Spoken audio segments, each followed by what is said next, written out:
తాను మాలా అని మంత్రి అడ్లూరి లక్ష్మణ్ తనపై విమర్శలు చేయిస్తున్నారని ఆరోపించారు మంత్రి వివేక్ వెంకటస్వామి. నిజామాబాద్లో జరిగిన మాలల ఐక్య సదస్సులో పాల్గొన్న ఆయన మంత్రి అడ్లూరిపై కామెంట్స్పై స్పందించారు. ఆయన ఎవరో రెచ్చగొట్టి తనపై కావాలనే విమర్శలు చేయించారన్నారు మంత్రి వివేక్ వెంకటస్వామి.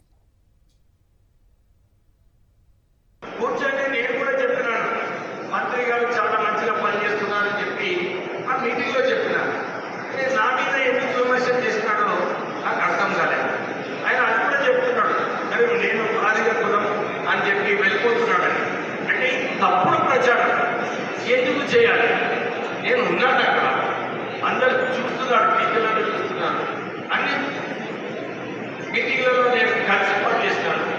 అసలు వారు రాజకీయాలలో వచ్చినప్పుడు కాకా వెంకటస్వామి గారే వారిని ప్రోత్సహించి ఒక సెక్రటరీ యూత్ కాంగ్రెస్లో ఉన్నాడు, వారికి ప్రోత్సహించాలని చెప్పి మొదటి కాంగ్రెస్ టికెట్ లక్ష్మణ్ కుమార్ ఇచ్చింది కాకా వెంకటస్వామి.